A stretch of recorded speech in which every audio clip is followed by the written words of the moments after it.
Hello, sports fans! Welcome back. My name is Nate Miller, and this is Givin Takes, the weekly online sports show where I sit down and talk about everything sports related. This last week has been amazing for the channel and the brand as a whole, and I'm going to start this whole episode off by just thanking everyone for the support I've been getting ever since I started this, now 3 weeks ago at this point, 2 weeks ago technically, but the third episode. It's been unreal. So much support. We just crossed 50 subscribers, over 100 on Instagram, over 50 on TikTok now. I posted a video that got between TikTok and Instagram, I think over 17,000 views, which is just unfathomable to me.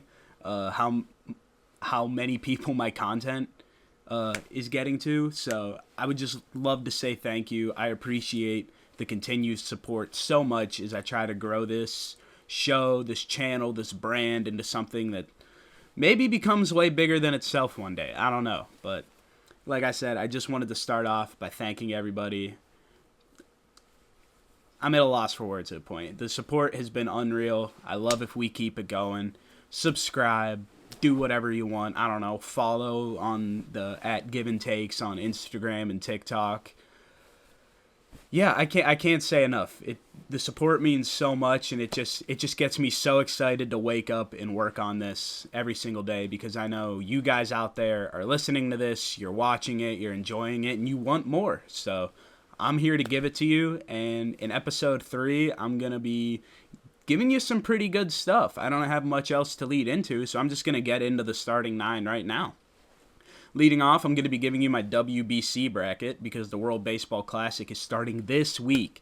This week, we're getting it going. It's going to be so much fun. So I'm going to give you my bracket, which is probably perfect. It's probably a perfect bracket, but, we'll see how things unfold.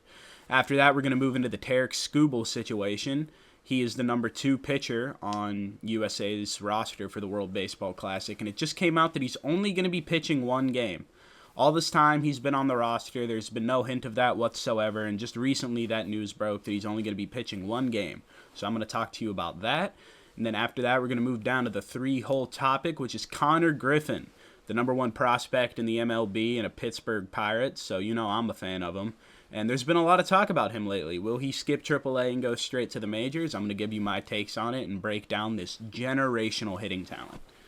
Then for our clean-up topic, I'm going to talk about the current state of officiating. I think between umpires, NFL referees, NBA, and NHL refs alike, there's a discussion to be had. I'll dive more into what I mean once we get there, but there's a discussion that needs to be had. After that, the 5 spot. I talked about boxing last week with Floyd Mayweather fighting Mike Tyson. This week, I'm going to talk about a totally different fight, but somehow still sort of the same fight. It's Manny Pacquiao and Floyd Mayweather II. I'm going to get to that later. I'm excited to talk about that.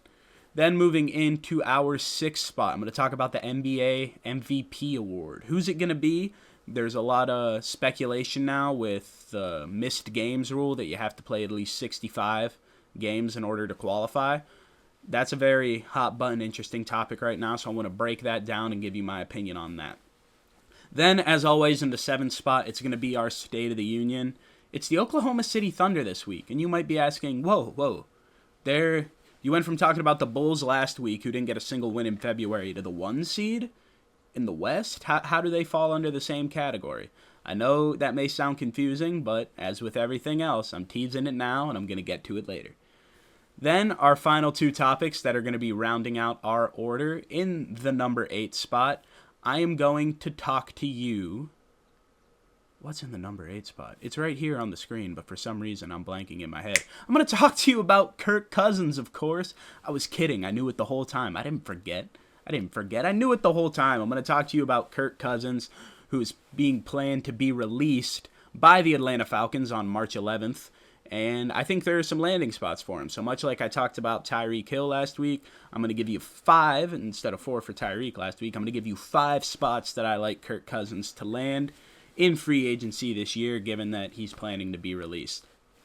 And then finally, rounding out the order, the number 9 spot, we're going to talk about the second half of the NHL season. They just got back from the Olympics. Play resumed on Wednesday. We're back into regular season hockey, gearing up for the Stanley Cup playoffs. And I'm going to give you a couple headlines that I'm looking at right now, my cup favorite, and a dark horse that I think can go on a run and potentially win the cup. And then finally, it's every episode. There's no other way to close it out. We're going to be doing our top 10 list. And if you want to find out the topic, as I always say, you can either skip to the end of the video right now and watch it, or you're just going to have to wait and see and listen to me talk for an hour. So with that being said, I stumbled at the 8th spot a little bit, but we're going to forget about that entirely and move into our first topic of the day. It's my WBC bracket. I'm so excited for the World Baseball Classic. I talked about this in episode 1. The talent pool across all 20 countries competing, I think, is just so good.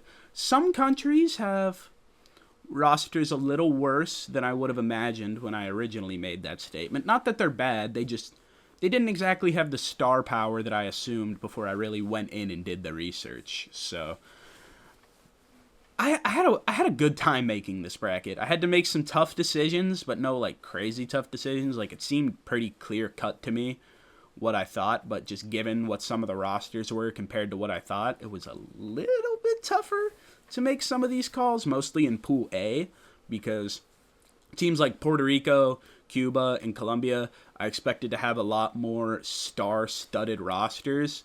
And while a lot of these players that are playing for these 3 teams are still good, it might just be me being unfamiliar with a lot of these players because maybe they're not major league guys, so I haven't heard of them and I'm not too keen on their playing abilities. But I just think those 3 teams don't have the major league talent that I guess I thought they would have going into this tournament. So with all that being said, first things first, I'm going to give you the 20 teams competing. There's 5 in each of the 4 pools, A, B, C, and D. We got Puerto Rico, Cuba, Canada, Panama, and Colombia playing in Pool A. They're going to be playing their pool games in San Juan, Puerto Rico. Then we got Pool B. It's the USA, Mexico, Italy, Great Britain, and Brazil. They're going to be playing their games in Houston. After that, we got Japan, Australia, Korea, the Czech Republic, and Chinese Taipei in Pool C. They're going to be playing their games in Tokyo. And then rounding us out in Pool D, the last 5 teams, we got Venezuela, the Dominican Republic, the Netherlands, Israel, and Nicaragua. They're going to be playing their games in Miami, Florida. So with all that being said, let's just get right into the picks. So our first quarterfinal matchup up in the top left there is going to be between our Pool A runner-up and our Pool B champion. My picks for those two are Colombia as our Pool A runner-up. I think they're a pretty solid team. I think they have a better roster than Cuba and definitely better than Canada and Panama.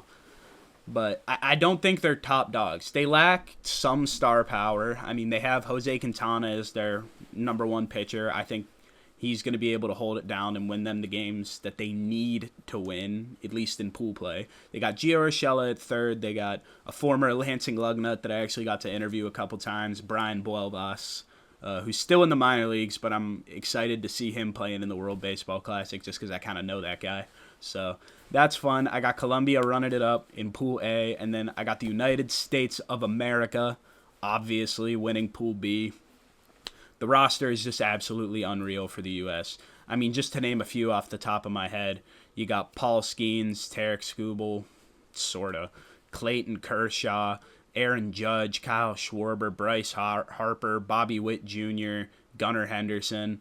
I mean, Cal Raleigh's catching. The list just goes on and on of the absolute star power. Roman Anthony in the outfield as well. Just some absolute ball players on the U.S. this year. They're going to win Pool B. I don't even know. They might lose a pool game, but I think it's going to be a very easy path for the USA winning Pool B given the roster power that they got. After that, in our bottom left quarterfinal matchup, it's going to be the Pool B runner-up versus the Pool A champion. So the Pool B runner-up that I got is Mexico. A lot of people might forget Mexico was actually the pool winner against the United States of America back in the 2023 WBC. Now, that was partially because the U.S.'s roster for that last WBC wasn't the best. Definitely lacked in pitching for sure. I think Waino was the number 1 guy who you you can't have that when you're playing on the world stage, but I digress. Mexico was a very good team back in 2023, and I think all they did was get more talent on their squad for 2026. I don't think they're on the U.S.'s level yet, but they are very close. I think they're going to be the runners-up to the U.S. in Pool B. And then winning Pool A, I got Puerto Rico. Puerto Rico's got a pretty solid roster. I like the players that they got. I'll pull up a couple here to read off to you. I mean, actually, I take it back. They don't have as many like ballers as I thought. I mean, Nolan Arenado at third is definitely going to carry that team. They got Heliot Ramos, Martin Maldonado. I mean, we've seen Martin Maldonado play baseball. We know he's nothing special. But even though Colombia may have slightly better players, in my opinion, I do like this well-rounded Puerto Rico roster carried by Nolan Arenado. I think Nolan Arenado is the best player in Pool A right now, given all the circumstances. So that's why, at the moment, I like them to take it over Colombia and win Pool A. Now, a lot of you may be asking, why isn't Canada in there? Because Canada, you got guys like Tyler O'Neill, Jamison Tyone, the Naylor brothers, Abraham Toro. That is a squad that I think could do some damage and surprise some people in the WBC. However, Canada hasn't been there before. Puerto Rico has gone on runs before, and I'm pretty sure they still have a couple of players that have been on teams in 2023 and 2020 or in 2017 that have seen a little bit of success. So I think they're just a little bit more seasoned of a team. I like them to win Pool A. However, don't be surprised at all if Canada comes out of nowhere and disrupts everything that I think is going to happen in Pool A. So that's how I believe Pools A and B are going to shake out. Now for Pool C and Pool D. In our top right quarterfinal matchup, we got the Pool C runner-up against the Pool D champion. My Pool C runner-up is going to be Korea.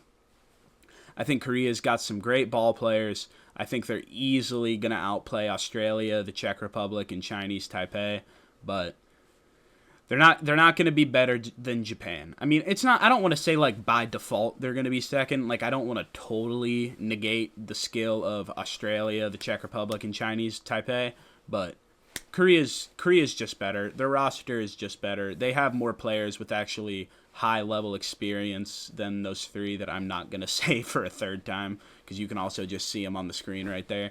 But, yeah, I like Korea to finish in second place in Pool C, and then give me the Dominican Republic to win Pool D. I think they have a loaded roster this year, and the only team in that pool that might even hold a candle to them is Venezuela. I mean, you got Fernando Tatis Jr., Juan Soto, Julio Rodriguez, Ketel Marte, Vladdy, Manny Machado, Christopher Sanchez is going to be the starting pitcher. You got Austin Wells behind the dish. I mean, my goodness. What a baseball team that is. They're going to be fun to watch. And now moving down into our final quarterfinal matchup, we got Venezuela as our Pool D runner-up against Japan, who's going to be our Pool C champion. I think both of these are pretty clear-cut. Venezuela, obviously, better players hands down than the Netherlands, Israel, and Nicaragua. They have a lot of guys with major league experience. Not to mention the fact that they're being coached by Miguel Cabrera, which I think is a huge factor. Kind of similar to, I believe it is Puerto Rico being coached by not Manny Machado. I believe Puerto Rico is going to be coached by Yadier Molina, if I'm not mistaken. I should have written this down. It's taken me a little long to look up. Yes, correct. Sorry that took so long. But yes, it is Yadier Molina coaching Puerto Rico. I think coaching has such a big influence on these players. So getting coached by Miguel Cabrera and Yadier Molina, respectively, I think just gives teams an inherent advantage because just being able to learn under those guys just inherently makes you better, regardless of what your current play is like. Every player going into this WBC that's learning under those two is going to come out of it a much better baseball player. And then for Japan, I mean, what even needs to be said about Japan? They're the reigning champions. they have just unlimited talent. Like, you could literally just say the three names of Okamoto, Otani, and Yamamoto, and that's enough to be like, damn, that's one hell of a roster.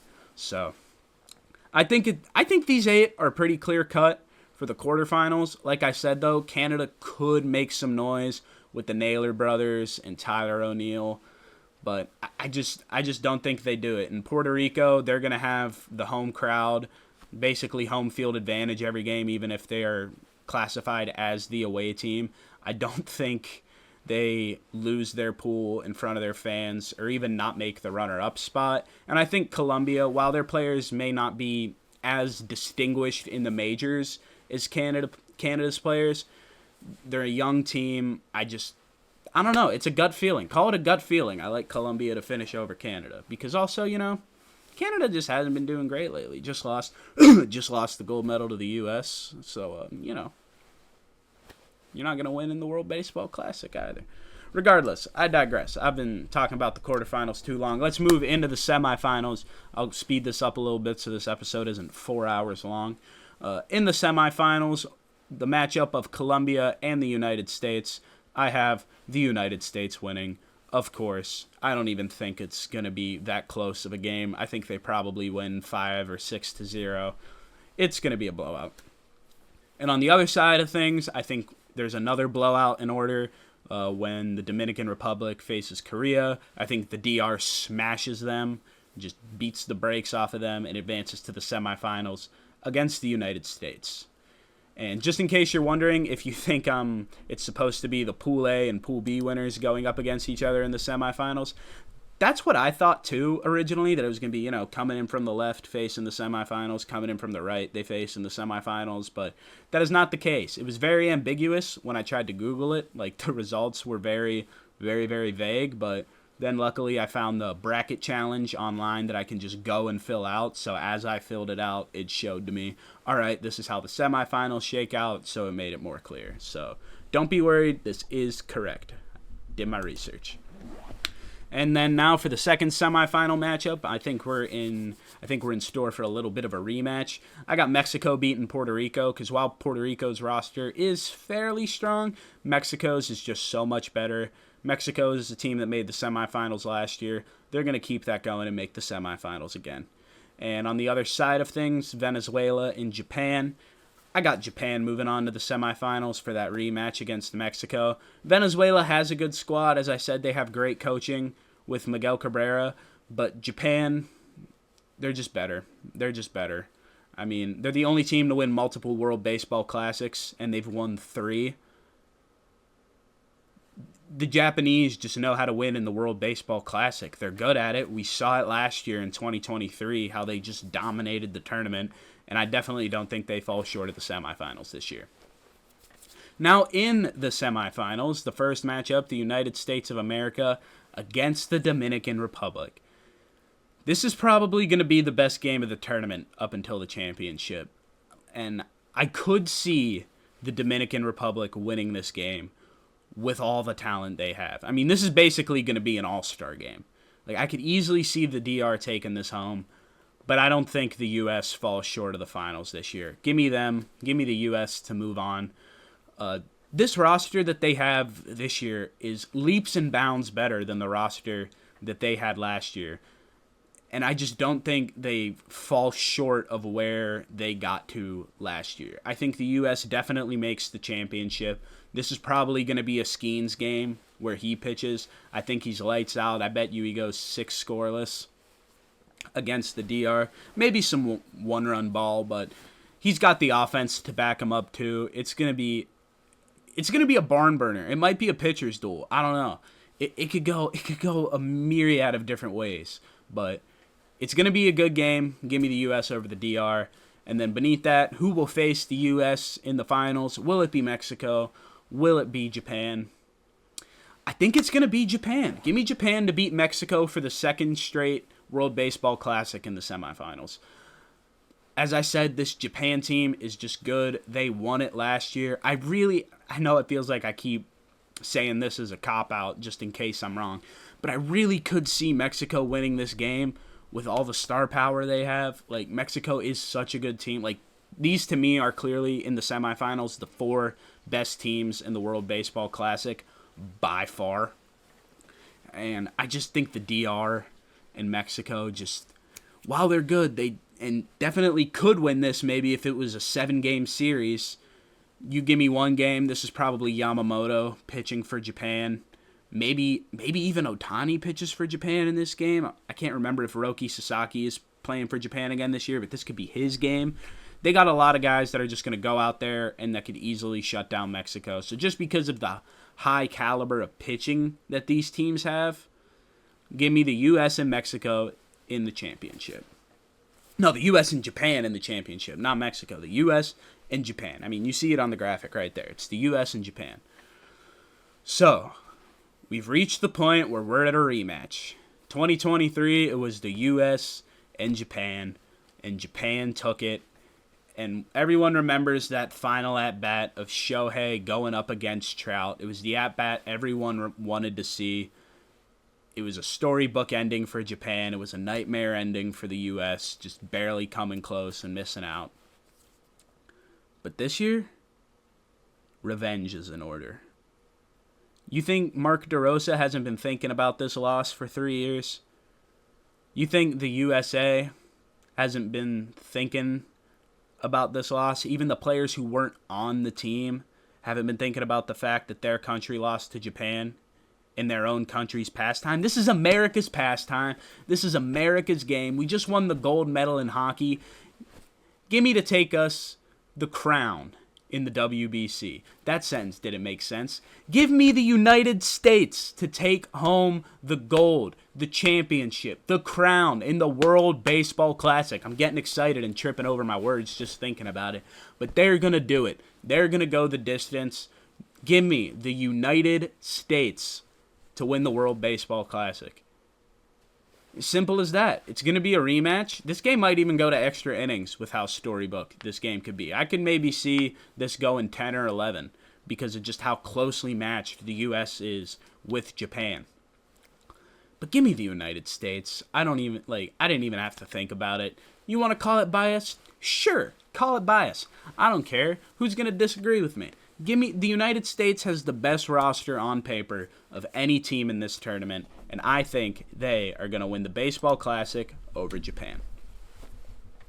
So I know that was a lot of ranting and a lot of me tripping over my words and forgetting stuff, but I was really trying to make that as quick as possible while still giving context, just because I don't want these episodes to be crazy long, but I still want to give you, actual knowledgeable content. So I hope you enjoyed that. I'll be doing more bracket stuff as we get closer to the conference tournaments and March Madness in college basketball. But yeah, this is my WBC bracket. I'm not sure which side I'm putting on yet. It's up here somewhere.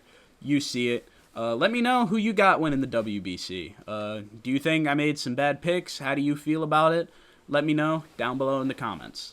So with that very long lead-off topic out of the way, now we're going to kind of not rifle through these ones really fast, but they certainly won't be as long as my bracket topic. We're going to get into the Tarik Skubal situation now.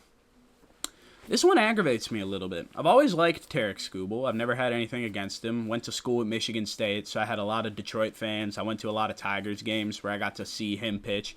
I've never had any beef with Skubal, kind of, until now. I don't have, beef. Let's not call it that. I'm not pissed at him. But I think this is very interesting. So it came out that he's been on the roster for quite some time now. And it just came out that he's only going to be pitching one game for the U.S., and it's going to be against Great Britain on March 7th. So I understand why, right? He's going into a contract year, and you definitely don't want to get injured before that. But when you think about it, there are definitely other American pitchers out there who could fill that roster spot and actually play multiple games. We don't need you for Great Britain, Tarik Skubal. Clayton Kershaw is on this World Baseball Classic roster. He could go out and pitch a full and start against Great Britain, and we would be fine. We don't need you for Great Britain. We don't need Tarik Skubal talent to beat Great Britain with this roster. So why, of all the games, when you're deciding, yes, you only want to pitch one game for the entire WBC, why is the game that has been assigned to him Great Britain? Why are we not saving him? All right, we'll save Tarik Skubal until the quarterfinals or the semifinals. Like, we need him for Japan in the championship. We need him for the Dominican Republic or Colombia, if my bracket holds up that I just discussed with you guys. I just think it's such bad management of the situation, because not only that, like, as I kind of started saying this earlier, we could get another guy out there, like a high caliber American pitcher on the roster that'll actually pitch multiple games for us against meaningful teams. Like, the fact that we're wasting him on Great Britain and a roster spot at all for a guy who's pitching one game is absurd to me. Now, like I said, I understand it's for injury and that he's in a contract year, but why not say, I'll pitch in the quarterfinals or the semifinals or whatever? Like, the fact, he's clearly just on the team to say he was on the team, and I'm not a huge fan of that, because we could actually get people who are going to contribute in the meaningful games and not the virtually meaningless ones. Because let's be honest here, Great Britain is no threat. Like, remember how their jerseys looked last year? Yeah, that's not a threat to the United States of America in the World Baseball Classic. We don't need Tarik Skubal out there, and I think that's a joke. But, on the other hand, there is a discussion to be had about the athletes competing in world competitions and how that affects their seasons. I mean, as a Penguin fan myself, I'm fairly upset over the fact that now the Penguins don't have Sidney Crosby for a month after he got hurt playing in the Olympics. Like, would I have liked to see him play in the Olympics? Of course, yeah, he's my favorite hockey player of all time. I love watching him play on the world stage and cement his legacy as the second or third best hockey player of all time. But on the other hand, like, I care about my own team and my own allegiance more than I clearly do the Canadian national hockey team, Olympic hockey team. So I bet you Tigers fans out there, while I don't know for sure, you can let me know how you feel about Skubal only pitching one game. But while you think about that, also think about the fact of why is he pitching against Great Britain of all teams. I mean, there are better games that the U.S. are going to, not better, but more competitive games that the U.S. are going to play just in pool play alone. So I don't understand why Skubal's being wasted on Great Britain. I will be extremely upset if it's a thing where he is like an opener. Like, if Skubal goes and just pitches 3 innings and then is done, I consider it a total waste of a roster spot, because that could be used on a guy that actually wants to go out there and hit, like maybe Garrett Cole, of someone of that caliber, could have taken his roster spot and actually pitched like 2 or 3 games, some of them meaningful, in the World Baseball Classic. I mean, I liked it before when I thought he was going to be pitching multiple games, but now that I just know he's kind of a throwaway for Great Britain and probably just going to be an opener, in my opinion, because if it's against Great Britain, I bet he only goes like 3 or 4 innings, regardless of how the score shakes out, unless he's no-hitting them maybe. But I don't know. I think it's mismanaged by Mark DeRosa if he's the one making the call when Skubal's only game is going to be. Scott Boras may have a hand in this, because that guy is... I plan on having a whole segment with him at a later date on this show, but Scott Boras is just... I'm not a fan of him. He might have a hand in this, but I don't know. It's a lot of thoughts, kind of a lot of rambling a little bit, but yeah, I'm not a fan of the Tarik Skubal situation. It could go to a guy who actually wants to go out there and pitch multiple games for the U.S. So with that little rant out of the way, now I'm going to move into another baseball player, but this one is playing his heart out. He's not cheaping out in the World Baseball Classic because he wasn't invited. But also it's because he's a 19-year-old who might be making the opening day roster in Pittsburgh. That's right. It's Konnor Griffin. If you're unfamiliar, Konnor Griffin is the number 1 prospect in Major League Baseball for good reason. He is an absolute stud. He's 19 years old. He's already hit 3 home runs in spring training this year, and he hasn't even touched AAA yet. Barely even played in AA.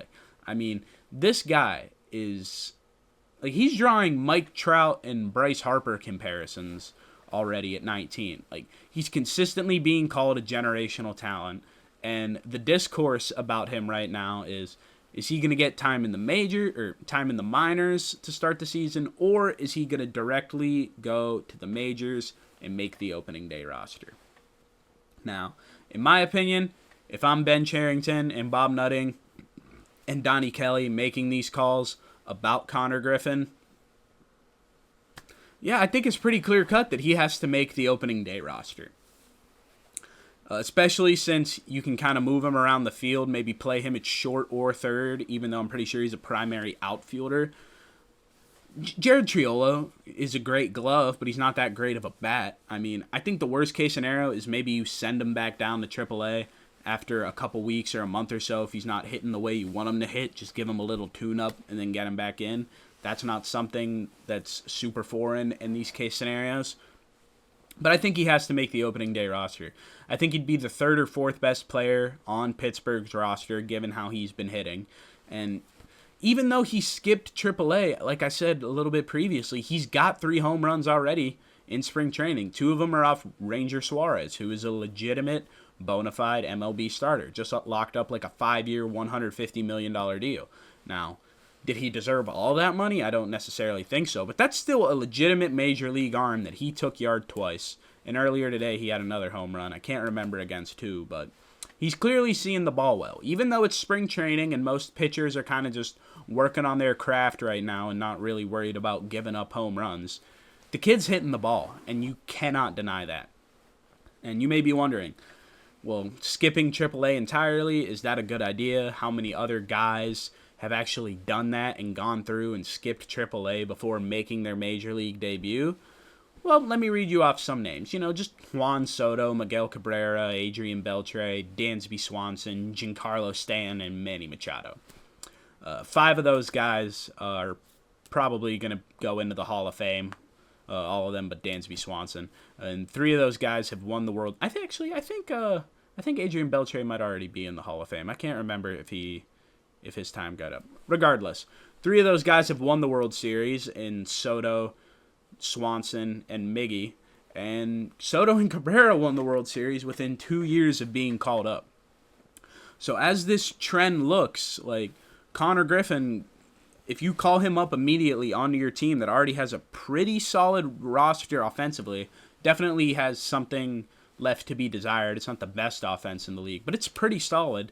And like a fairly lockdown pitching staff. I mean, Paul Skeens, Jared Jones, whenever he gets healthy, Mitch Keller, Hunter Barco, Bubba Chandler, Braxton Ashcraft. And then you got Dennis Santana as our closer still in a bullpen that's fairly solid. You add a generational talent in there, which is what people are calling this kid, and that makes the Pirates a playoff team, and within the next 5 years, maybe even 3, I'd say a World Series contender.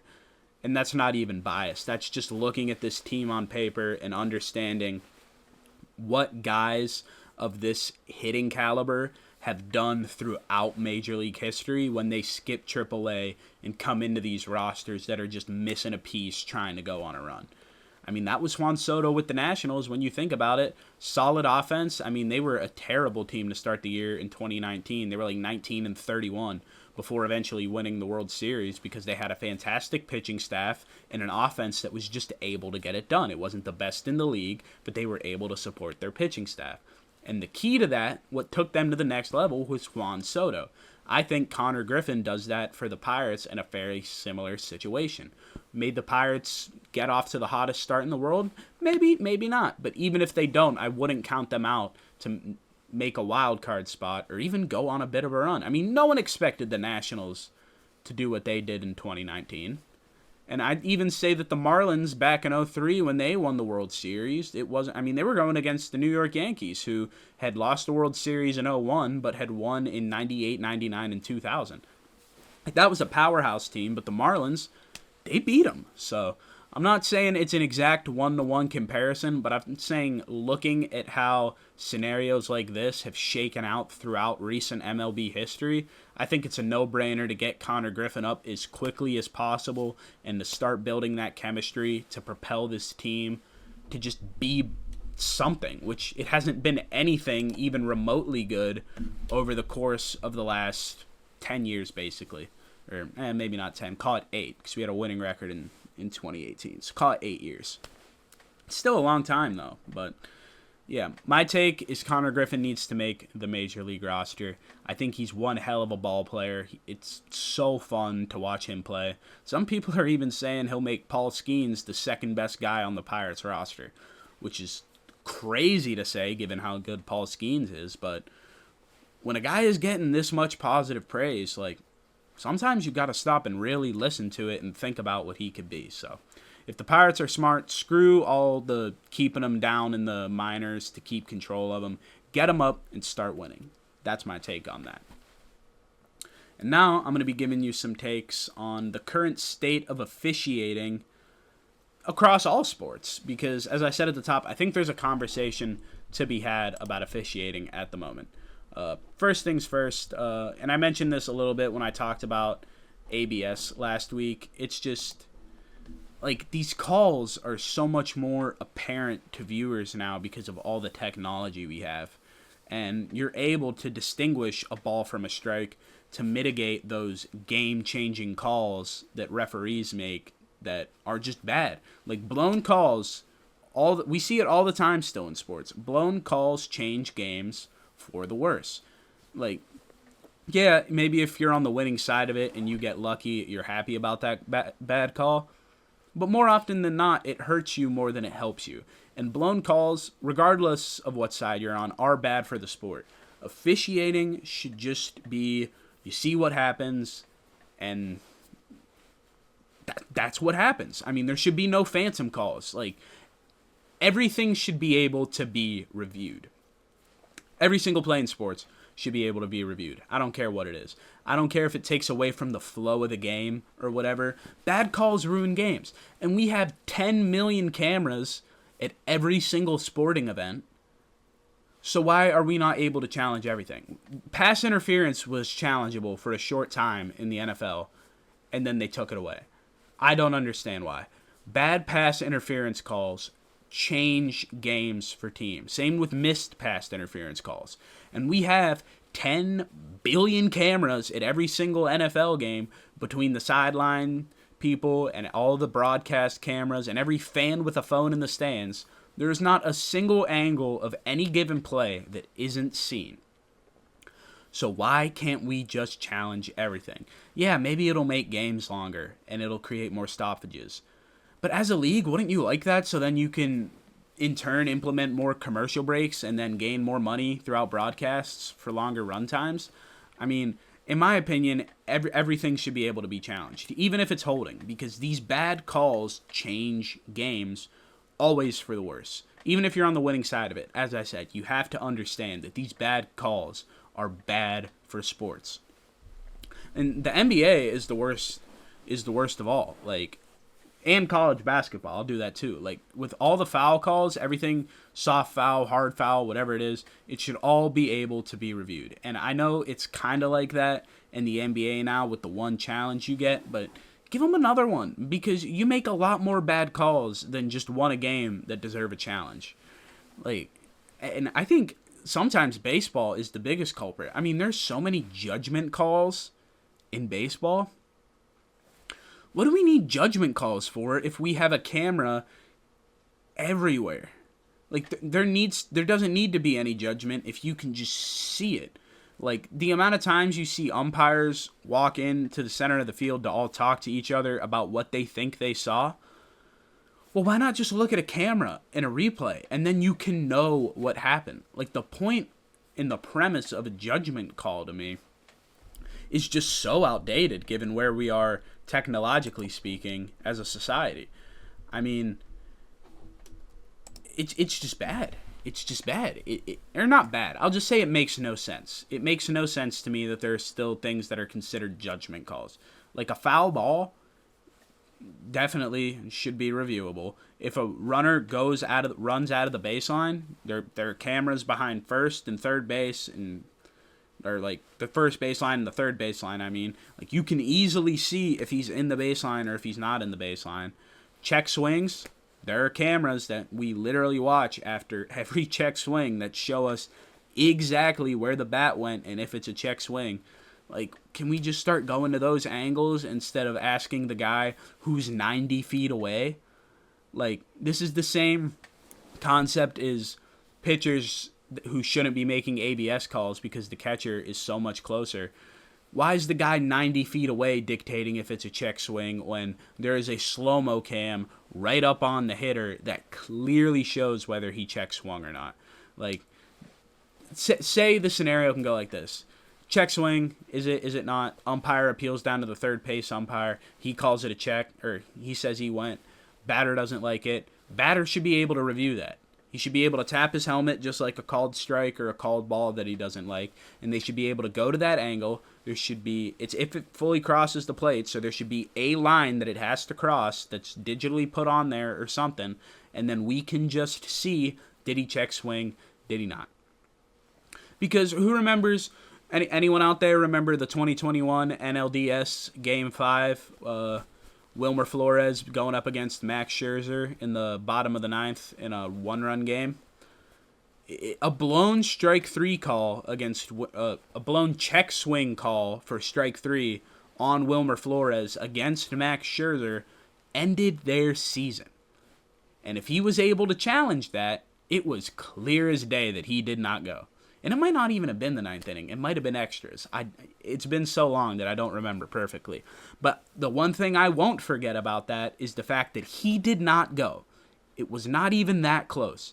The first place umpire blew the call, and the Giants couldn't do anything about it except go home. Like, can you imagine that?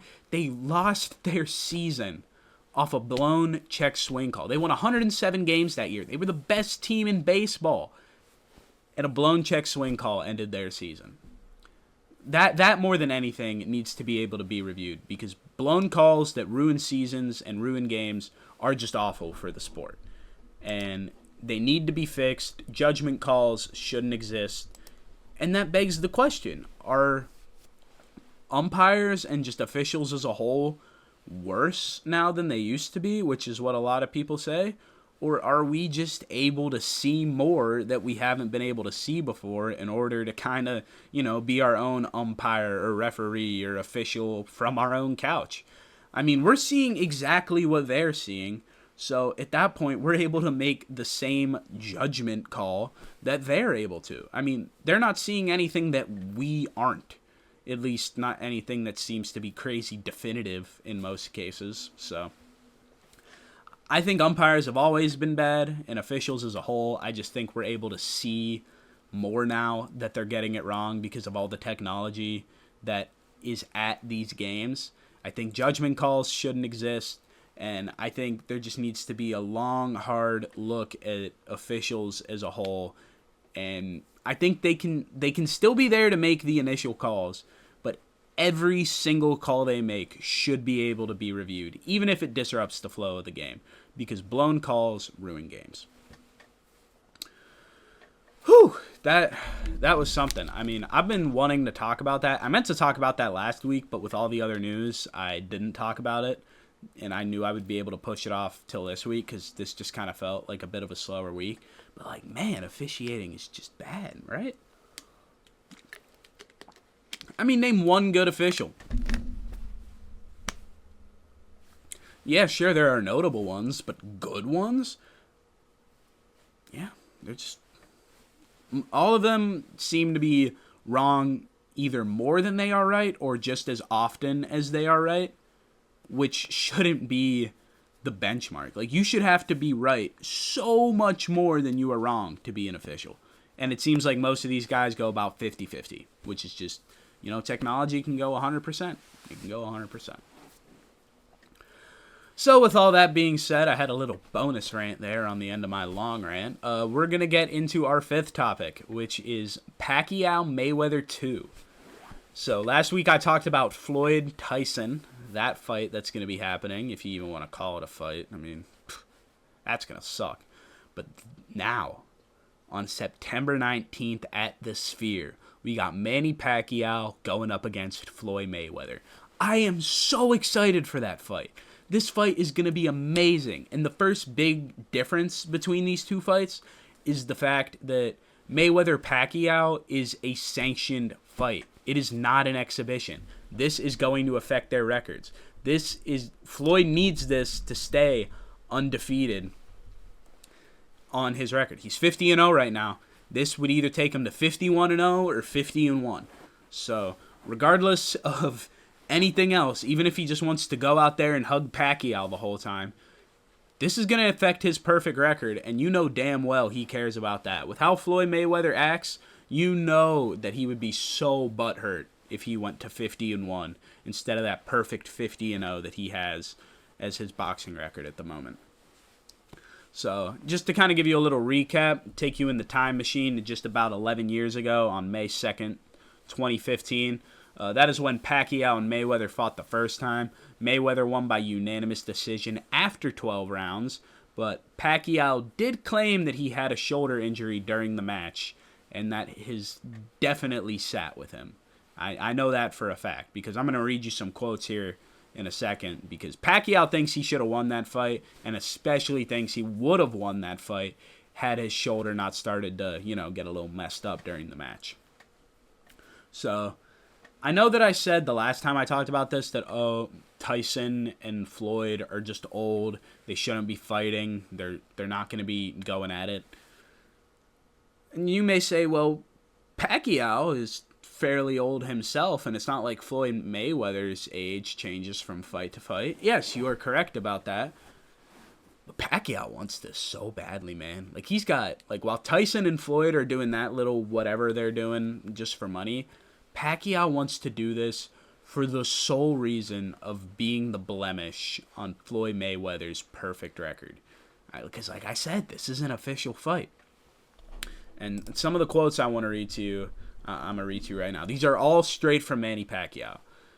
On the subject of a rematch, he said, "I don't think Floyd Mayweather will do a rematch with me. What I thought was that he was afraid to fight again. And for me, I don't want an exhibition fight with him. I want a real fight, 12-round fight with him." Now, obviously, Floyd has come around and obviously agreed to this fight. But on the 2015 fight, he said, "I want Floyd to be forever haunted by the one loss on his professional record and always remember who gave it to him." That's a man who wants to go out there and beat the living crap out of another man. I mean, you haven't heard Floyd talking about how badly he wants this, but Manny Pacquiao, this sounds like it means everything to him. He wants to go out and destroy Floyd Mayweather. And I'd love to see it happen, because, if Floyd Mayweather goes out there against a man who's trying to destroy him, well, he can't just stand there and take a million punches and get brain damage. Like, he's going to have to fight back. He's going to have to knock out the man who's trying to knock him out. And you know what that creates? A good fight. A great fight, even though they're older. The intensity and the matchup and the combat, I think it's just going to be so evenly matched and so good, especially given the weight of everything that is going to be on this. I mean, how can you not get excited for this? I mean, it's Mayweather-Pacquiao too. And like I said, yes, they're old, and the first fight has been 11 years ago, so maybe people don't care about it as much anymore. But Pacquiao does, and that's all that matters. Because as long as one of those boxers wants to knock out the other guy, that forces the other guy to defend and the other guy to try to knock out the guy who's trying to knock him out. I mean, if that doesn't excite you, I don't know what does. I mean, it's like the Bud Crawford-Canelo fight in a way. Bud Crawford, undefeated record, trying to keep that. Canelo trying to knock him down. Obviously, Bud Crawford couldn't just let Canelo ruin his perfect record for him, so he had to fight back. Regardless of if Bud was doing it for the show and the money, or if he was doing it because he actually wanted to beat up Canelo, Canelo was trying to take him down, so he had to defend that. I mean, as a boxing fan, it's night and day between Floyd and Tyson and Mayweather-Pacquiao too. Even though there's a shared boxer in both fights, even though Floyd Mayweather is in both fights, I think they are just two totally separate fights. I mean, maybe Mike Tyson's going to be a warm-up for him. I don't know. That fight is just going to be a joke, and I can't wait to recap that after the fight happens. But mark your calendars. September 19th at the Las Vegas Sphere. Pacquiao Mayweather II. I think it's going to be a fantastic fight, and it needs to be promoted correctly. Like, don't push whoever the hell Jake Paul wants to fight next. And even though he's a good boxer, like, even Ryan Garcia just fought a fairly good fight and dominated it the whole time. And you heard no promotion about it, even though he's been one of the fairly bigger names in boxing recently. Like, how the hell do you not promote the Ryan Garcia fight, but everywhere is Anthony Joshua and Jake Paul, which everyone knew was going to be a slaughter fest from the second to first bell rung. I mean, boxing has been grossly mispromoting their fights recently, and I think if they don't, they should promote Pacquiao Mayweather 2 correctly, because these are big names, this is a rematch, everyone remembers the first fight, but if they don't promote this correctly, I'm going to be so upset. Like, I can't even begin to describe, because the world needs to see this fight. The whole world needs to be tuned in on September 19th to see this, because Pacquiao is out for blood, man. He's out for blood, and I think it's going to be a great fight. I hope everyone watches. I'll probably touch on it again within the next 6 months, but that's all I got to say about Mayweather-Pacquiao. I'm excited for it. I hope that got you excited as well. And now, after a little bit of a breather, because I feel like I am just going today. 51 minutes in. Maybe I'm not going that fast, but I feel like I am running quickly through this episode today. We're going to move on to our sixth topic. Who is the NBA MVP? The three front runners right now are Jokic, Shai Gilgeous-Alexander, and Cade Cunningham. And the big question of who's going to be the MVP right now, I feel like isn't even necessarily because of their skill levels and their numbers, but it's because of games that players are missing. With the 65 game rule that you now need to hit in order to qualify for these NBA awards, it's shaking things up. I mean, you're allowed, so in case you didn't just do the math right there in your head, I'll spell it out for you. You're able to miss 17 games and still qualify for these awards. You miss your 18th, you're out. So as things stand between the three front runners of Jokic, Shai Gilgeous-Alexander, and Cade Cunningham, Jokic has one buffer game. He's missed 16. He can miss one more, and then after that, he'll have to play every other game for the rest of the season, or else he's disqualified. Shai, he's got 6 buffer games right now. He's missed 11, so same thing as Jokic. He misses 6 more. He's still available to win, but then he can't miss any more after that. So 7 more, and he's gone. And then on the flip side, the guy who I actually think might win the MVP just based off of this games rule is Cade Cunningham. I mean, he's only missed 6 games. He's got 11 buffer games left. So given that we're only about a month and a half to 2 months-ish until the end of the season, I don't think, unless a freak injury happens to him, that Cade is going to miss 11 games. He's managed to stay pretty healthy this year while also playing at a pretty high level. So as things stand, my pick would be... Actually, before I even get into my pick, I kind of want to talk about, is this a good rule? Is it? I mean, I think it is on paper, because that kind of combats the LeBrons of the league who just load manage at 41, and now LeBron isn't going to steal an All-NBA spot from someone who deserves it just because of how good he was the entire rest of his career. Because let's be real, most of the time LeBron is getting an NBA spot, All-NBA spot in these most recent years. It's not because he's playing at an All-NBA level. It's because he's old and he has an amazing legacy, and people just feel like LeBron has to be in there, which feels like voter fatigue to me, but apparently the NBA doesn't have voter fatigue, but whatever. I digress. I can make a whole nother topic on voter fatigue. Maybe I'll do that next week. Look out for voter fatigue. But I think it's a good rule because it combats load management and people who are trying to just purposefully sit out games, not play too much, but still get accolades. I think it's better to reward the people who play most of the games in an NBA season, or at least a high clip of those games. But at the same time, I feel like you have to look at why they're missing. I feel like there should be some caveats, because as things stand, Nikola Jokic to me is easily the MVP. I get Shea is averaging like 32 points, but Jokic is averaging 28, 12, and 10. And that 12 and 10 for rebounds and assists, both of those lead the league. And he's a center. And he's also shooting 57% from the field. I mean, I think he should have won it last year as well. I think he's just the best player in the world right now. I get you gave it to Shea because of that voter fatigue that you brought up, because Jokic had won it 3 times. And I think they just wanted to give it to someone else because of how many times he'd won it, and it gets stale seeing the same guy win it over and over again in the voters' eyes. But dude, like, he's averaging a triple-double and leading the league in rebounds and in assists as a center. I just don't know how he doesn't win the MVP unless he misses 2 more games. Because, like I said, I get giving it to Shea last year because of how many consecutive MVPs he's won. And if you want to keep things exciting, you don't just want Jokic to be the MVP winner every year, even if he's the best. I can understand that. But if you can't do that again this year. Like, Jokic is having a better season than Shea. The only thing he is not averaging as high as Shea is points, and I think it's only like a 4-point discrepancy. Yeah, Shea's averaging 31.9, Jokic is averaging like 28.2.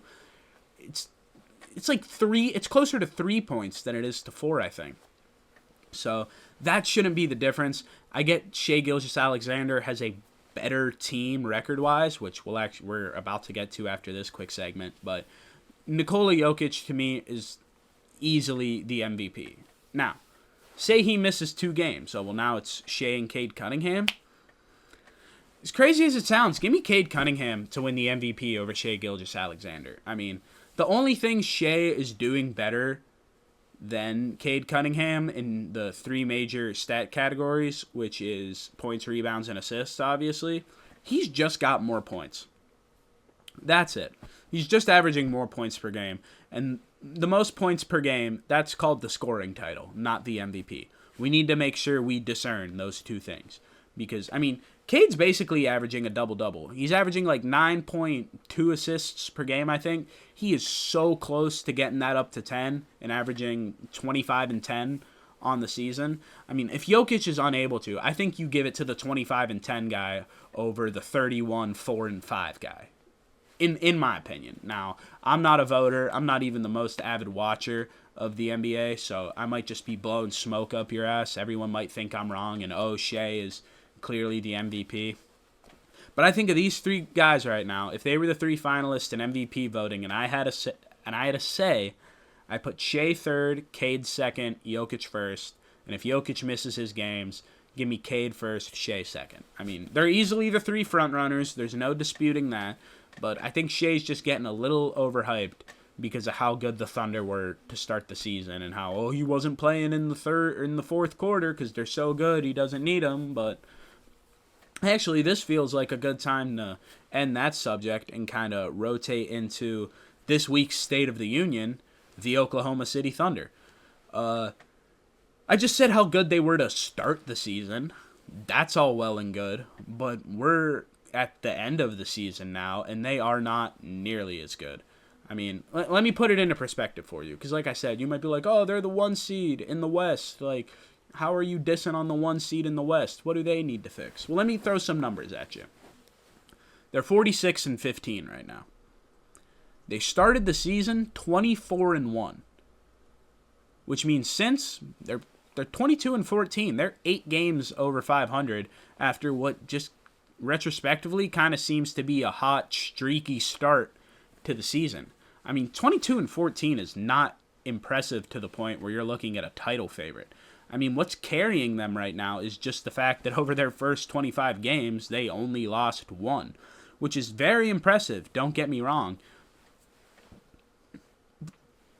But at the same time, it's like the team you were in October and November doesn't really matter if you're not playing like that come April, May, and June. I mean, yeah, those 25 games put them in a great position for seeding in the playoffs, but now, I mean, they're going from talks of they're the best basketball team of all time, maybe even better than the 98 Bulls and the 2016 Warriors, to they only have a 2.5 game lead on the Spurs for the 1 seed in the West. I mean, I think the Spurs are definitely a better team than the Thunder. I think maybe the Thunder just got a little too full of themselves and now are just playing worse. I don't think they finish as the 1 seed. I think they are regressing at not a rapid rate, but a noticeable rate at this point. I mean, they're playing games as like 14.5, 15.5 betting favorites and losing.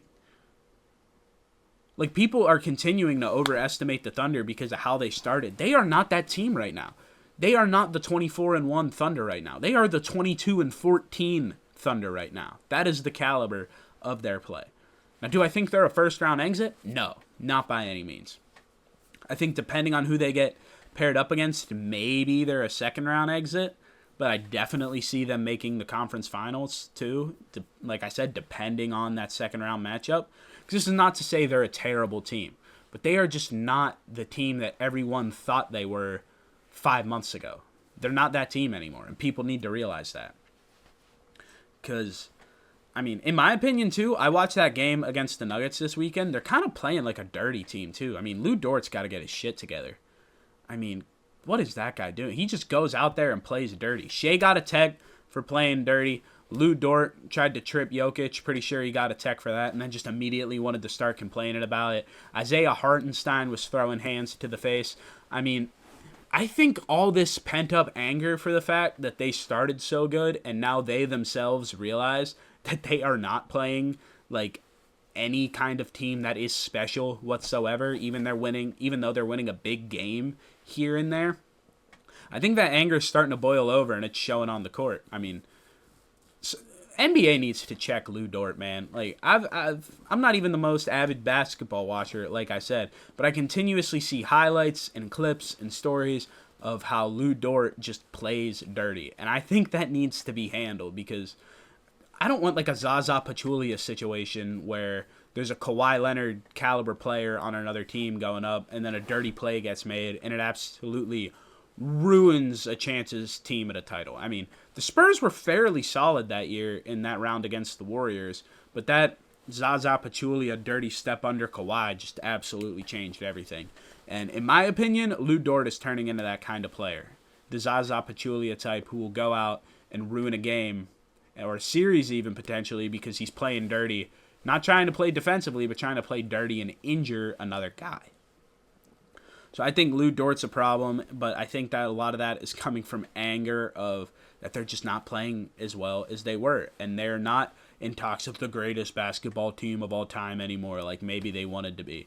Maybe they're actually starting to feel the NBA Finals hangover. I mean, whatever it is, they're not that good. I think both the Spurs and the Nuggets beat them in a 7-game series. I don't even think it'll take 7 games. I think Spurs get it done in 5, Nuggets get it done in 6. I think the Thunder are the third best team skill-wise in the West right now, even though they sit at the top record-wise. But if they want to get back to that caliber of play that they had whenever they were starting 24-1, they need to do some legit soul-searching. Because they've been there. Those guys on this team have done it. They've won the NBA Finals. But they've just been extremely mediocre as of late.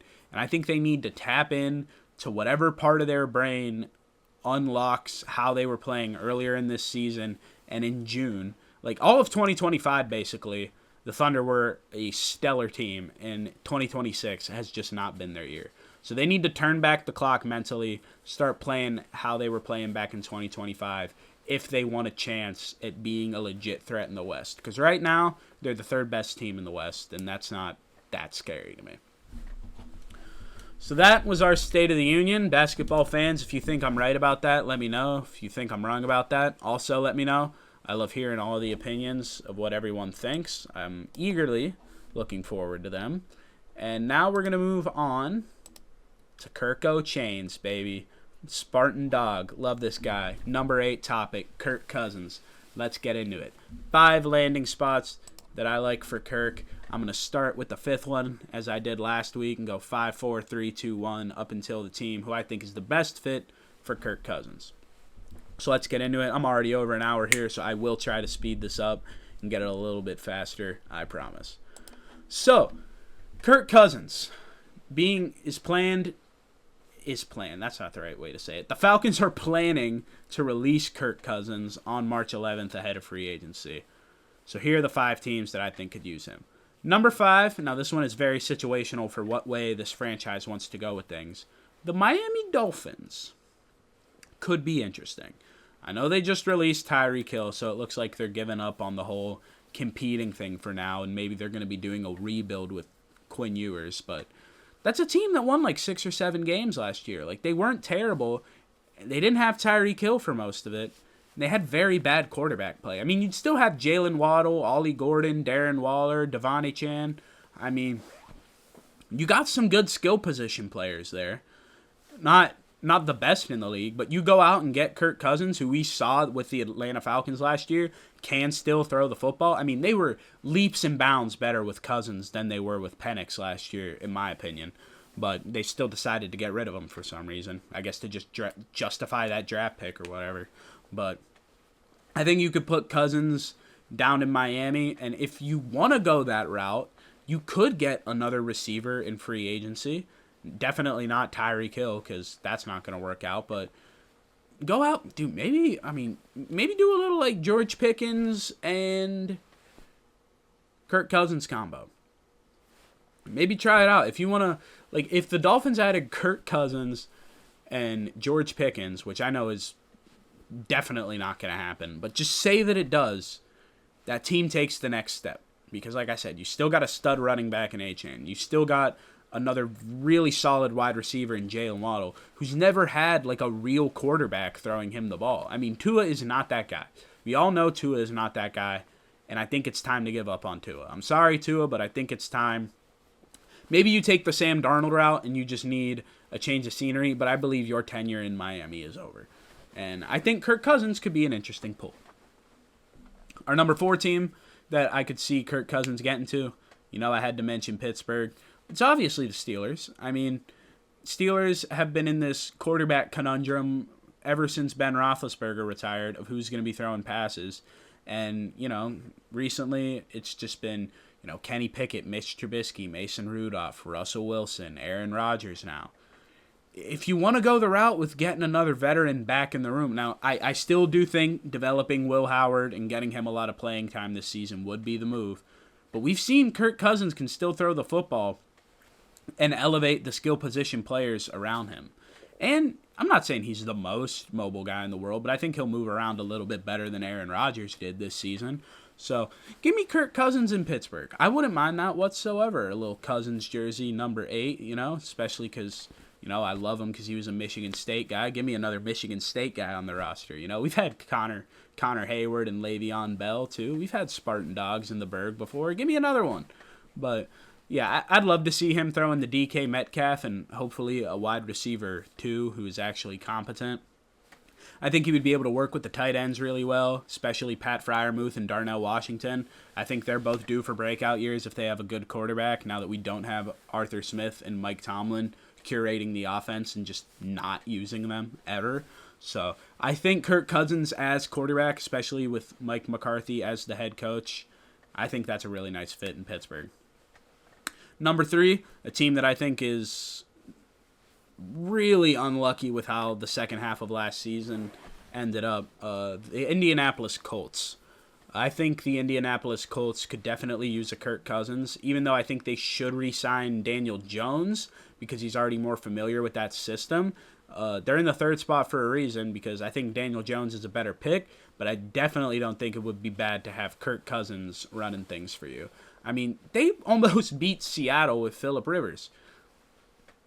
It's still a solid team. That defense is pretty good. They were lackluster in the second half of the season, but they started out really strong. They even added Sauce Gardner, who, poor guy, won less games than the Raiders this year. He only got 2 wins. But I digress. Offensively speaking, you still got Jonathan Taylor, Tyler Warren, Michael Pittman Jr. Hopefully you go and re-sign Alec Pierce. You got Quentin Nelson holding down the offensive line. I believe I said all this in week 1, but just reiterating the point that they just need a quarterback. And they had one who unfortunately got hurt, but now you can make the decision, do we want to deal with an injury-ridden Daniel Jones, or do we want to go with Kirk Cousins? I think it's a coin flip. I could see them going either way. I think they're both solid picks, but I think it would be fun to see Kirk end up in Indianapolis. Now for number 2, I'm going with the Arizona Cardinals. The Arizona Cardinals last year were so fun to watch play football on offense, that is. I mean, Marvin Harrison Jr. and Trey McBride alone, and God, I'm kicking myself over who that last wide receiver is. I'm going to Google it real quick because I need that name. Zay Jones. That's who it was. Oh, no, not Zay Jones. Michael Wilson. And Zay Jones, too. Those guys were catching every ball. And they had Jacoby Brissett was throwing the passes, and James Conner, their number 1 running back, was out for most of the season. And that was Jacoby Brissett. Not to take anything away from him. I mean, he broke the record, I'm pretty sure, for most completions in a game last year. Jacoby Brissett is a solid quarterback. He was a good quarterback last year. But Kirk Cousins is better than Jacoby Brissett. I don't think anyone's disputing that. So similarly, I think you give up on Kyler Murray, get him to a new franchise. You say, hey, Jacoby, thanks for last year. You were great, but we're taking a step in another direction. Go get Kirk Cousins and draft some defensive players. It feels like you're set on offense. Zay Jones, Michael Wilson, Marvin Harrison Jr., Trey McBride, James Conner, and then you got Kirk Cousins throwing the ball.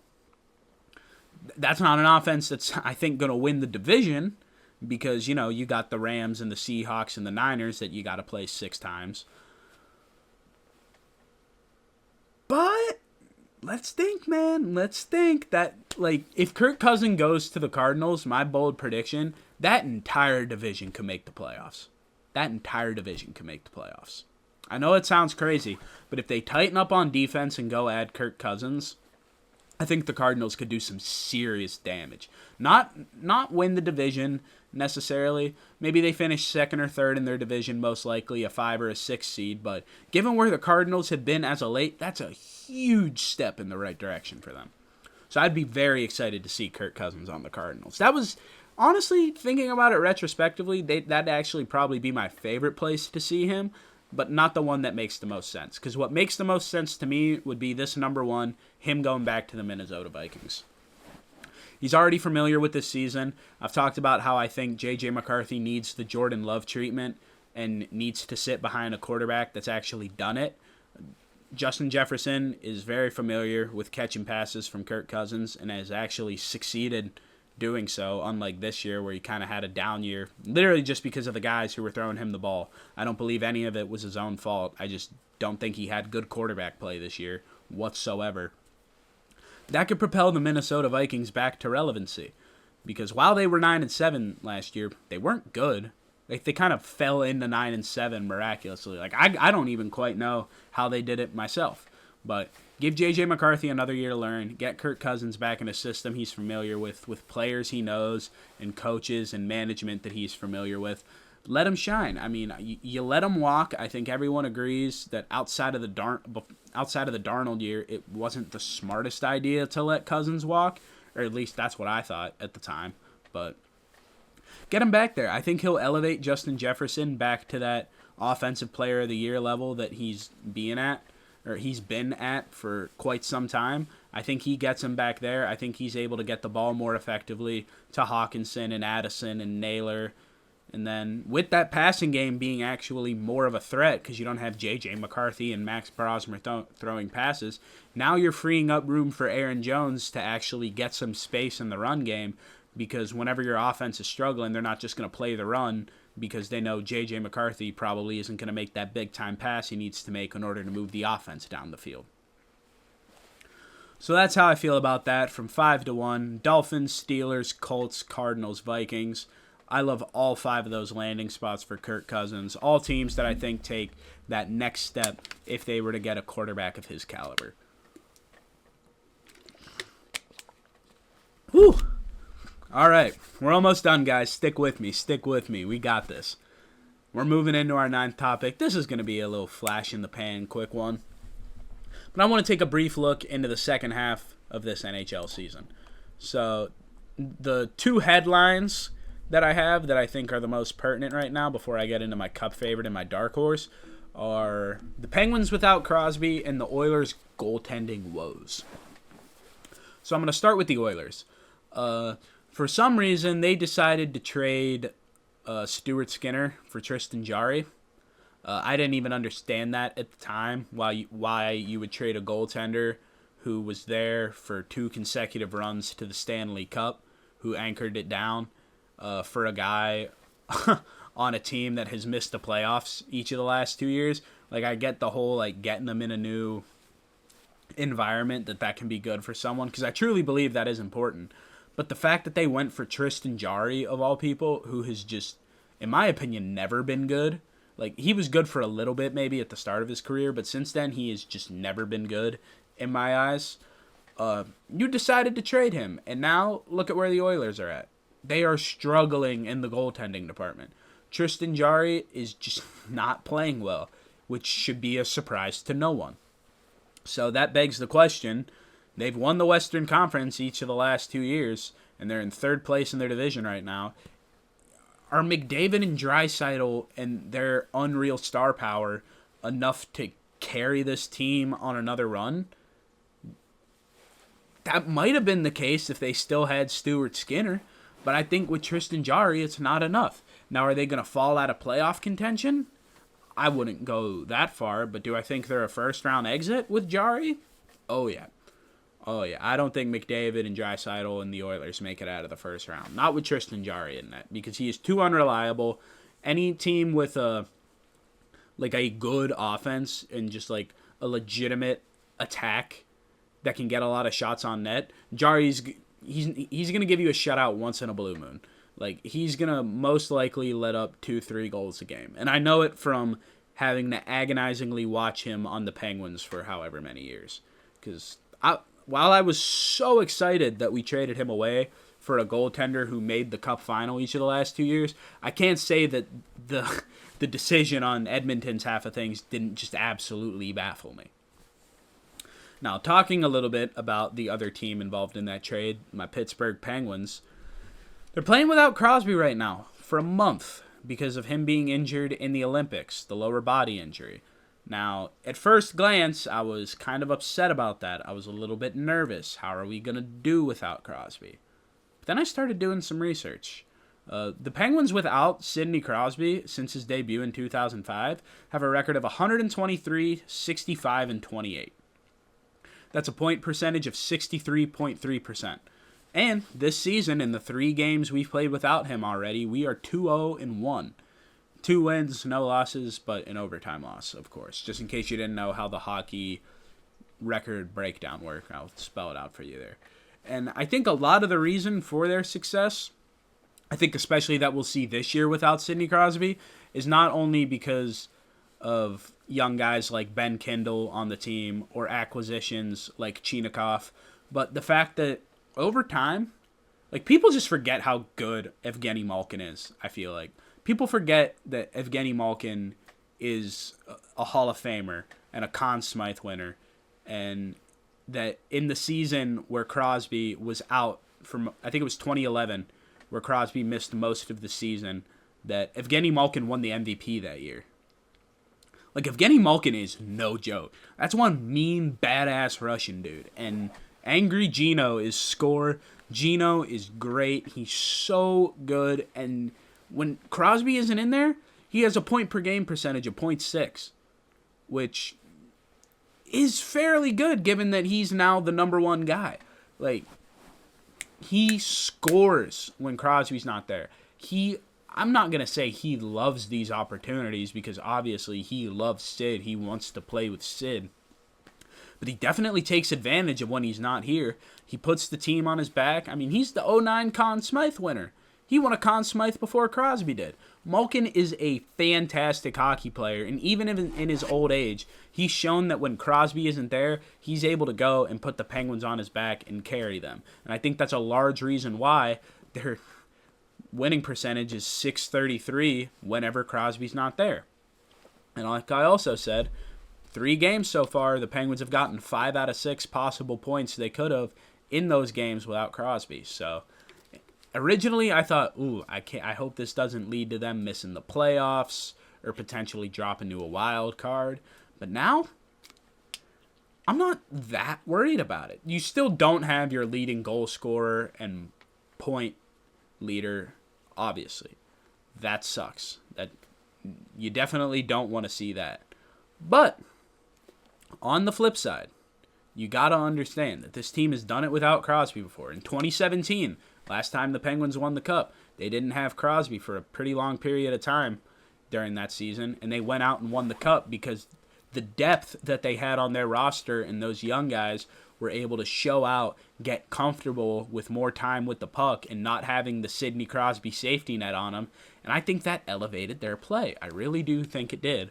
So in the weirdest, oddest way possible, and I don't even know how I'm saying this, somehow the Penguins not having Sidney Crosby gets me a little more excited and optimistic for a cup run. Like, that doesn't even sound real to say, but that's how I feel. And now, quickly, my Stanley Cup favorite right now, it's obvious. They're the best team in the league. Even though the President's Cup curse does exist, can't make a dumb pick here. It's the Colorado Avalanche.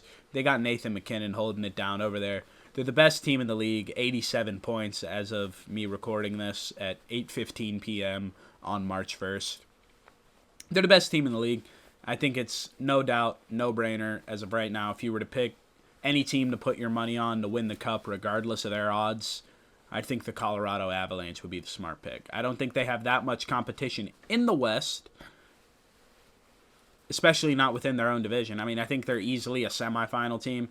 Maybe they run into some, I don't know, I guess you call it trouble in the semifinals or conference finals, maybe, but I think they easily win the West and make the Cup. The question is, will they win it? Probably, but, anything can happen in hockey. Anything can happen in hockey. Especially if they win the President's Cup, because we know that thing's cursed. And now my dark horse team. So to pick a dark horse, I picked a team that was outside of the top three in their division as of me recording this.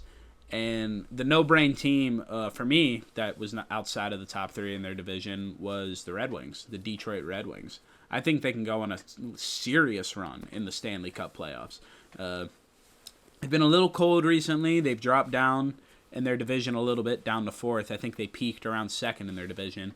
But Patrick Kane is still there. He's been holding it down. He's been having a fantastic season, in my opinion. And I think his leadership alone and his experience in these situations, grinding for the playoffs. I mean, he's a 3-time Stanley Cup winner with the Blackhawks. Don't forget that.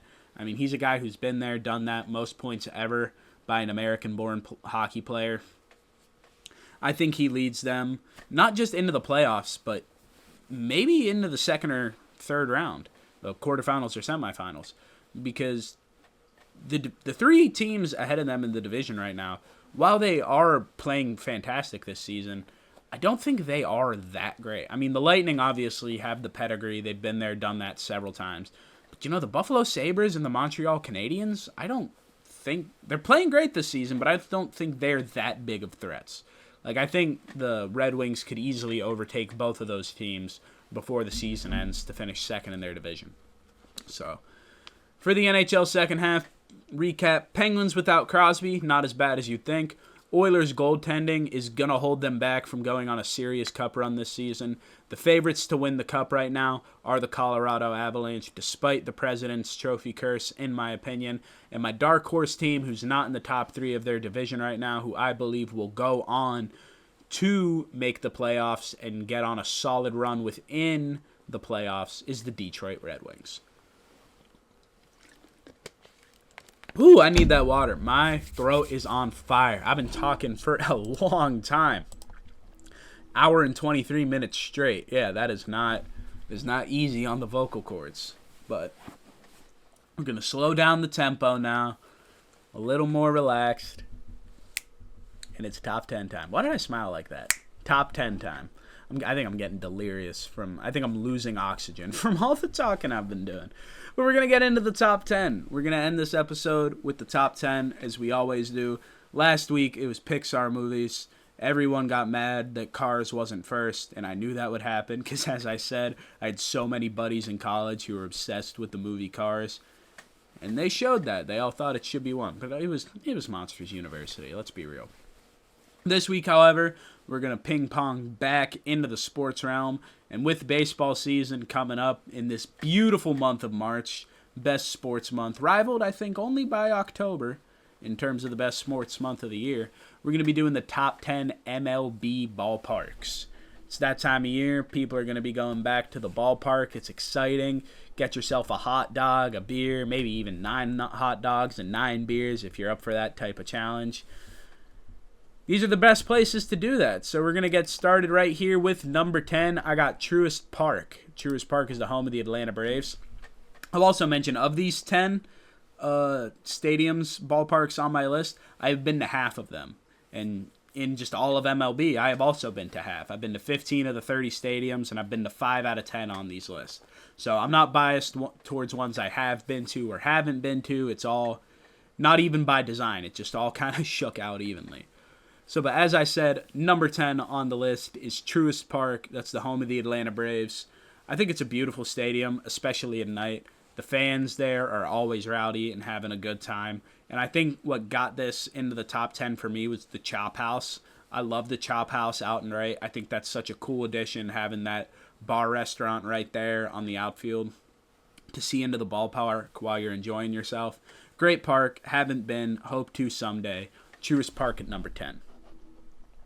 At number 9 on the list, we're going to be going up north into the Pacific Northwest with the Seattle Mariners T-Mobile Park. This is another one I haven't been to that I really want to get to. I gave this one, while they got like the little half dome that I like, that I think is really unique, and you can kind of, I'm pretty sure you can see the needle in the backdrop. I had a picture of it up earlier, but I lost it. But the backdrop is cool. They got some really neat stuff in left field, and the crowd there is just so energetic. Like, I factored that into, like, how intense crowds will be at this game. And I think Seattle definitely, in terms of just ballpark experience, ever since they've been good again, too, and just how the stadium looks. I mean, let's not knock it. It's a beautiful ballpark, T-Mobile Park is. I love it. It's fantastic. I hope to get there one day. I got it coming in at number 9. At number 8, I got Citizens Bank Park for the Philadelphia Phillies. This is one I've been to. I went to a night game there a couple years ago. Woo, that stadium's nice. I love the concourse on the back. I really like how they have that. I love the big Liberty Bell that they have for Citizens Bank. That's just genius partnership right there. And the way that there's just kind of nothing in the sky behind it, I think is part of the reason why I like this so much, as compared to the more intricate skylines I'll get to down the line. But something about how, when I was sitting there, I was sitting lower third baseline, and I was just looking up at the scoreboard and everything behind it. It was a beautiful sunset. It was just this nice gradient of you seeing the sun go down, and it just made the ballpark look so beautiful. And regardless of how crazy Philadelphia fans may be at times, they know how to bring the energy at a game. And that game got rowdy. That game got fun. It was so cool. Great experience. Even though I'm a Pittsburgh guy and we got the rivalry with Philadelphia, I had to give them their flowers. I think it's a very nice stadium, coming in at number 8. At number 7, we got one of the cornerstone ballparks in the MLB, but not for historical reasons, for how far the damn ball flies when you hit there. It's Coors Field. I mean, if for nothing else, Coors Field, just because of the altitude, to watch 500-foot home runs get hit is so much fun. And also, they're sponsored by Coors, so beer is cheap there. Everyone gets drunk, has a great time. The Rockies logo that's on the scoreboard there, too, I think looks so nice. And just the way they have the decks set up, so you're seeing guys hit, like, third deck shots if they're lefties or something. Like, I think the layout of the ballpark is so cool. The fact that of the altitude that just allows the ball to fly higher and farther, I think just creates for a more fun viewing experience, even though, unfortunately for Colorado Rockies fans, they have to deal with that every home game, especially given the fact that they don't have the best pitching. I don't know. It's not the most visually pleasing park, but I think because of all those other elements, it finds itself here at the number 7 spot. Number 6, we're going to go to the first one that I believe just has an insane skyline behind it. Down in St. Louis, it's Busch Stadium for the Cardinals. I mean, man, you see the arch there in the back along the rest of the city. It's the Cardinals too. They're an historic organization. They love the Cardinals down in St. Louis. The fans always show up when they're good, very energetic. And, I mean, just the arch alone, if that doesn't do you. You got the Big Mac up in left, too, from Mark McGwire, a little homage to him in the great home run race back in 98, which I was not alive for, but I've seen the 30 for 30 about. I mean, yeah, Big Mac land, Busch Stadium, you got all the iconic Cardinals on the wall in left field. And with the St. Louis arch behind, I haven't been there, but I could only imagine sitting behind home plate and getting to look at that beautiful view for the entirety of the game. It feels like it would just be amazing, especially at night. So because of that, just pure city aesthetic and how good it looks in the background, give me Busch Stadium for the Cardinals at number 6. Number 5, this is another ballpark I have been to. San Diego Padres, Petco Park. Petco Park is amazing. The food there is great. This is one of the only ones where I'm putting it kind of higher because of how good I ate when I was there. I mean, the food was absolutely delicious. Great experience. As a guy, I went, unfortunately, right before the Padres got Machado and Tatis. So, like, before they rebranded into the brown and gold and they were still that, like, gray and navy. I went the year before the Padres became a threat. So I didn't get to experience, like, the raucousness that happens in Petco Park nowadays. But at the time when I went, they weren't as good. But it was still a fun experience as a fan. Went to a day game. It was super cool. You got the Western Supply Metal Company in left field. I think that's a super cool part of the ballpark. This is a lot of people's favorite ballpark. It's not my favorite. I think it's not like the most visually pleasing. But I think nowadays, especially with how good and competitive they are and all the fans there and just how loud it gets at Petco, easily deserving of the top 5. Now coming in at number 4, there was no way, even though I hate this team. But I am also a sucker for baseball history, and I understand the significance of this stadium. And I've been there, and I loved all the amenities. I wanted to not like it as a hater of the Red Sox, but Fenway Park is number 4. Fenway Park is beautiful. You just feel the history the second you walk in. You see the green monster, the pesky pole. You got the street behind where actually walking on that was so cool because I've just known how many homers have gotten hit onto that street over the green monster. I mean, you just go in and something about it, I don't know what it is, but Fenway just has this feel to it that makes you feel like you're kind of like in the past in a way. Not like back in like the 1800s or nothing, but you're back in like 2013 or something. Because that's like the first time like seeing Fenway Park and all the Big Papi's homers and just those Red Sox teams, like especially that 2013 one that went on to win the World Series. Like it just took me back there when I went. Like it just feels like that ballpark is frozen in time. And I love it. I hope they never change it. It's one of the ballparks that has actually been able to stand the test of time in the MLB, and I absolutely love it for that. Number 4. Also, I had some shout out to the dude who makes sausage at Fenway Park, not in the park, but in the little sausage cart behind the park, because I had like 4 of those while I was there, and it was absolutely amazing. That guy alone might have gotten them up to number 4. Now, number 3, while I haven't been to this one, so I can't talk about the dude who makes sausage on the street next to Wrigley Field. It's Wrigley Field in the Chicago Cubs. I've seen, as an avid Pirates watcher, I see them play games there all the time on TV. I think the ivy is just so cool in the basket, and you got the buildings behind right field. And it's just ingrained with history, kind of in the same way that Fenway is. I hope it never changes. The Cubs are an historic franchise, so especially since they're good right now. They were a playoff team last year.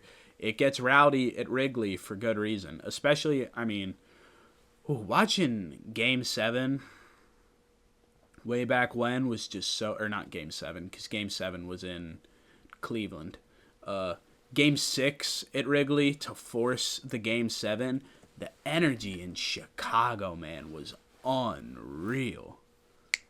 Yeah, it was in Chicago. I had to get my facts straight there for a second, but I got them straight. That Game 6 in Chicago, that energy was absolutely unmatched.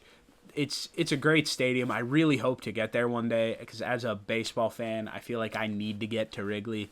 But Wrigley Field coming in at number 3. Number 2, I got Oracle Park, San Francisco Giants. I have been to this one, sat up in right field on the wall where Travis Ishikawa hit one in the right. That's one of my favorite calls of all time, by the way.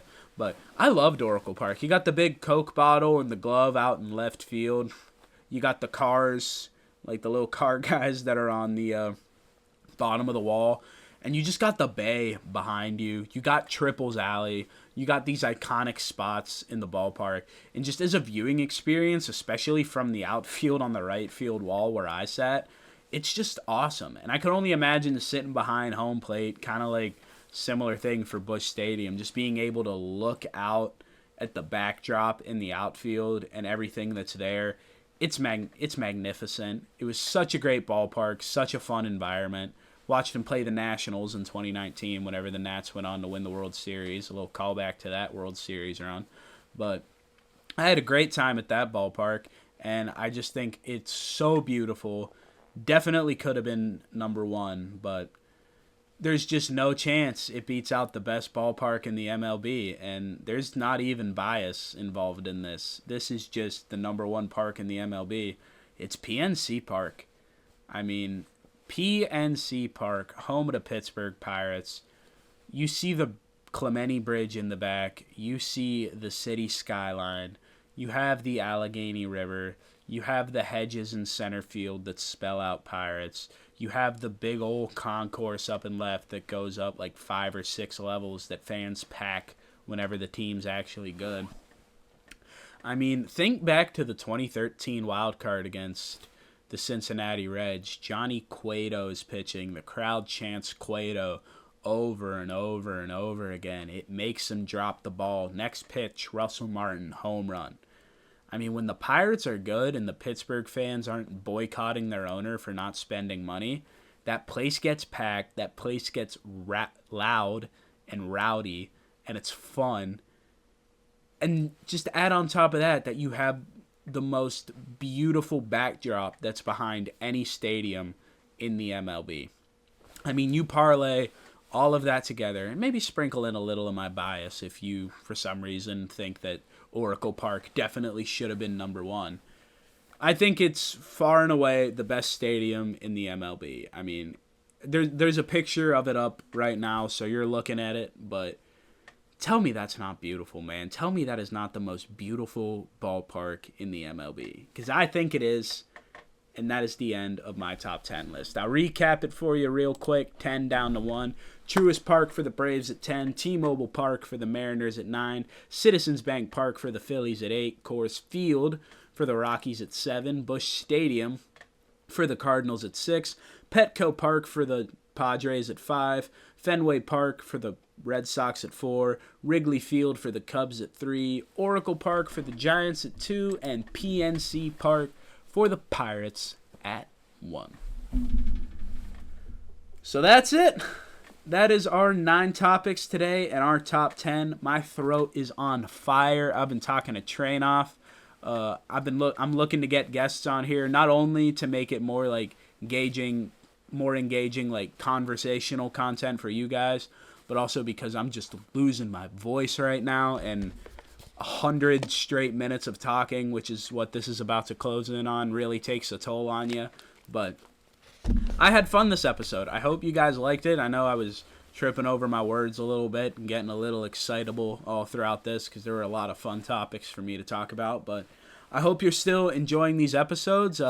definitely make sure to follow me on Instagram and TikTok if you like short form content. I've made my first exclusive reel to Instagram and TikTok, which was content that I didn't talk about in the show this week. It was about the potential of a 4-way tie in the Big Ten, which really upset some Michigan fans. I didn't know University of Michigan fans got that butthurt over hypothetical situations. But hey, you learn something new every day.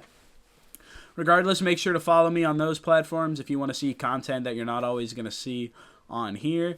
Make sure to subscribe to this channel right here. Remember, I'm going to be doing something special for 100 subscribers. You'll find out whatever that is once we get to 100. And if you want those chapters to start popping up on the timeline instead of just in the description, that is another reason to subscribe, because the more subscribers and watch time I get, apparently that has a factor with getting those on the timeline. I don't know why. I'm not Mr. YouTube. I didn't make the rules. But I did make this episode of Givin Takes, and I really hope you did enjoy it. So, yeah, that's all I got, guys. I've been Nate Miller, and those were my takes.